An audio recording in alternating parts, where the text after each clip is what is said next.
అందరు బాగున్నారా? ఆలస్యమైన అందుబాటులో అంటే అనుకూలంగా కుకింగ్ చేసుకోవడానికి ఈరోజు మన సప్తమ టేస్ట్ ఛానల్ వచ్చేసి క్యాప్సికమ్ తోటి పాలకూరనే చేసుకుందాం. క్యాప్సికమ్ తీసుకుందాం. తర్వాత పాలు దీనికి తగినంత తీసుకున్నాను. తర్వాత శనగపిండి బేసన్ అంటాం కదా, అది పౌడరు. తర్వాత బెల్లం, చక్కెర. ఇందులో వచ్చేసి ఉప్పు, కారం, పసుపు, ధనియాల పొడి పెట్టాను. తర్వాత ఇది పోపు వేసుకోవడానికి ఆయిల్, ఆవాలు, జీలకర్ర, ఎండుమిర్చి, మినపప్పు, శనగపప్పు వేసాను. కొద్దిగా లైట్గా మినపప్పు, శనగపప్పు అనేది లైట్గా అనమాట. తర్వాత ఇంగు, తర్వాత కరివేపాకు.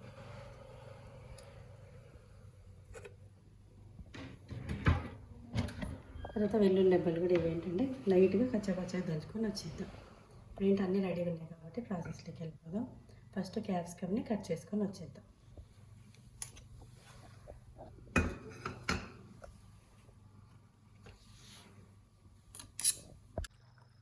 క్యాప్సికమ్ ఇలాగా కట్ చేసుకుని సీడ్స్ అనేది రిమూవ్ చేసేద్దాం.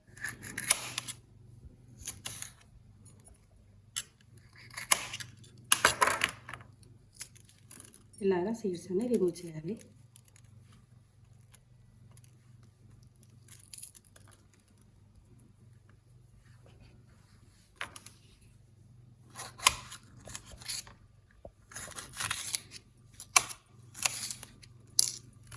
ఇలానే మొత్తం అన్నీ చేసేద్దాం.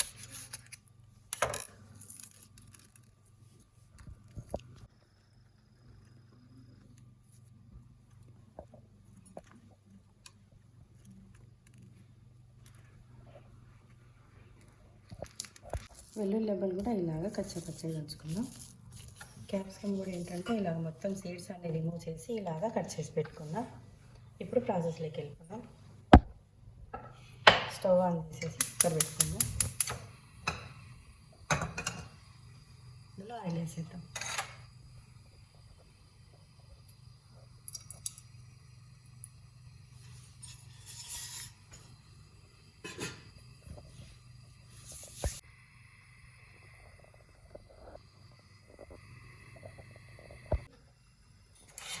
పోపు వేసేద్దాం.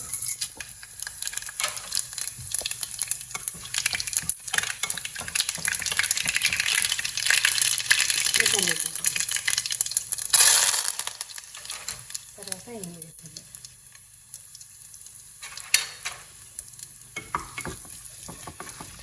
వేగిపోయాయి కదా, మంచి సువాసన వచ్చేటప్పుడు ఏంటంటే ఇలా క్యాప్సికమ్ ముక్కల మీద వేసేద్దాం.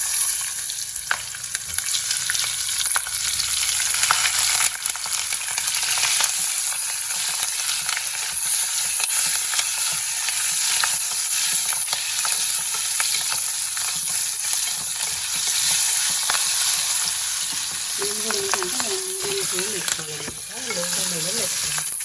పైన పెట్టామనుకోండి మాడిపోతుంది అనమాట. అందుకని మాడిపోకుండా వేసుకోవాలి.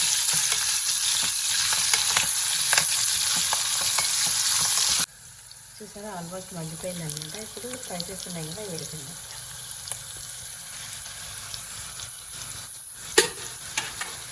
దీన్ని ఒకసారి అలా మిక్స్ చేసేస్తాము. కొంచెం వాటర్ వేసేస్తాము.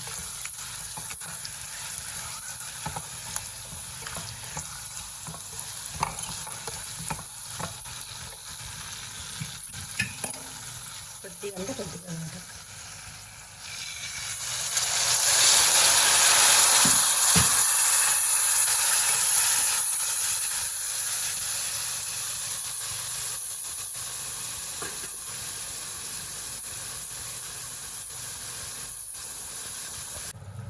ఇవి బాయిల్ అయ్యేలోపు మనం బేసన్ ఉంది కదా, శనగపిండి పాలతోటి కలిపేసుకున్నాం.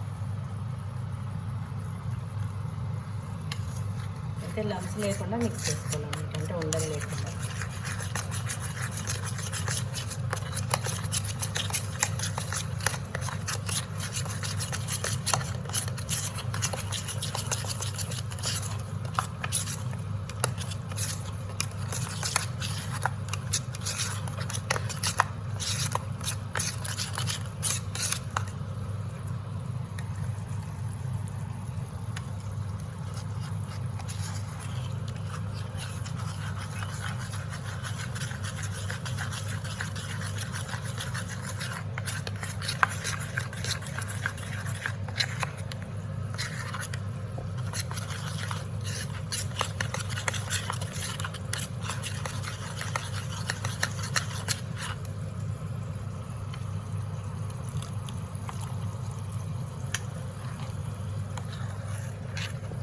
ఇలాగా లంప్స్ లేకుండా మిక్స్ చేసుకోవాలి.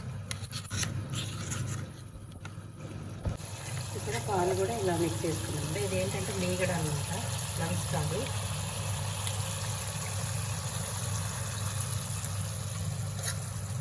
ఇలా ఒకసారి మిక్స్ చేసుకోవాలి. ఇంకా కొన్ని పాలు ఉన్నాయి, ఇవి కూడా వేసిద్దాం.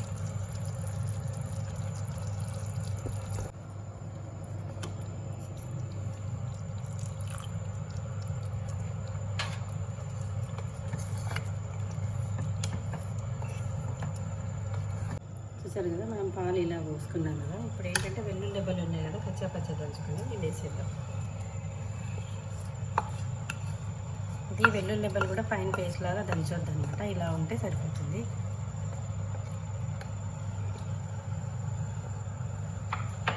దీన్ని ఒకసారి మిక్స్ చేద్దాం. ఏంటంటే మనం తింటున్నప్పుడు కూడా వెల్లుల్లి దెబ్బలు అనేది పంటి కింద తాకుతూ ఉండాలన్నమాట, అప్పుడు ఫ్లేవర్ అనేది తెలుస్తుంది.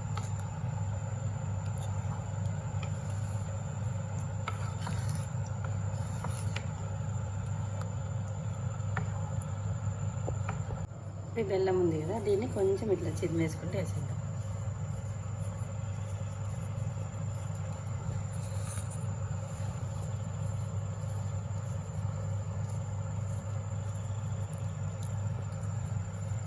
చూస్తుంటే కలర్ఫుల్గా ఉంది, ఎప్పుడెప్పుడు తిందామా అనిపిస్తుంది అనమాట. టేస్ట్ అయితే మంచిగా టేస్ట్ అయితే స్మెల్ తెలుస్తుంది. చూడడానికి కూడా కలర్ఫుల్గా ఉందన్నమాట. అంటే ఇంకోటి ఏంటంటే బెల్లం వేసాం కదా, మనం క్వాంటిటీ ఎంత తీసుకుంటున్నాము దాన్ని బట్టి బెల్లం కూడా చూసుకొని వేసుకోవాలన్నమాట. అప్పుడు టేస్ట్ అనేది మనకు చాలా బాగా వస్తుంది.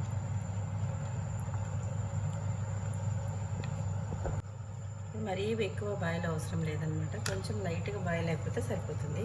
అంటే స్మెల్ కూడా మనకు రెడీ అయ్యింది అన్నట్టు మనకు స్మెల్ తెలుపుతుంది అనమాట. కొంచెం బాయిల్ అవనిచ్చి తీసేద్దాం. చూసారు కదా, బాయిల్ అయిపోయిందనమాట. స్టవ్ అనేది ఆపేసుకుందాం. చూసారా, క్యాప్సికమ్ పాలకూర అనేది రెడీ అయిపోయింది. ఇప్పుడు కరివేపాకు అనేది గార్నిష్ చేసుకుందాం. ఒకవేళ మనకు కొరియండర్ లీఫ్ అంటే కొత్తిమీర అవైలబుల్ ఉందనుకోండి, కొత్తిమీర వేసేసుకోవచ్చు అనమాట. నేనైతే కరివేపాకు వేసాను. చూసారు కదా, కర్రీ అనేది అంటే క్యాప్సికమ్ పాలకూర అనేది రెడీ అయిపోయింది అనమాట. ఇంకోటి ఏంటంటే మనం శనగపిండి వేసాం కదా, పాలు అవన్నీ కలిపేసి అది ఎక్కువ బాయిల్ అంటే హై ఫ్లేమ్ అనేది పెట్టొద్దు అనమాట. హై ఫ్లేమ్ పెట్టేస్తే మనకు పాలు అనేది ఇరిగిపోతుంది. కాబట్టి మనం లో ఫ్లేమ్ పెట్టుకొని చేసుకోవాలన్నమాట. మనం బెల్లం వేసిన తర్వాత కొంచెం మెల్ట్ అయ్యేదాకా ఉంచేసి తీసేసుకుంటే సరిపోతుంది. అంటే బెల్లం కూడా మన టేస్ట్కి తగ్గట్టుగా అడ్జస్ట్ చేసుకుంటే సరిపోతుంది. ఇంకోటి ఏంటంటే దీనికి పాలు అనేది కొంచెం ఎక్కువ పడుతుంది అనమాట. అంటే బాగా ఇట్లా కొంచెం లైట్గా రోలింగ్ బాయిల్ వచ్చేదాకా చేసేసుకోవాలన్నమాట. ఎక్కువ బాయిల్ అవసరం లేదు. ఇది మనకి కర్రీ వచ్చేసి బలం అనమాట, చాలా హెల్త్కి అయితే చాలా మంచిది అనమాట. ఇది వచ్చేసి మనకి రైస్లోకి చాలా చాలా బాగుంటుంది. ఇలా అయితే ట్రై చేయండి, మనకి రైస్లో అయితే చాలా చాలా బాగుంటుంది, సూపర్గా ఉంటుంది అనమాట. టేస్ట్ అయితే ఎలా వచ్చిందనేది మీరు ట్రై చేసి చూడండి. ఇలా చేసుకొని తినేసి హ్యాపీగా హెల్తీగా ఉండండి. నమస్తే అండి.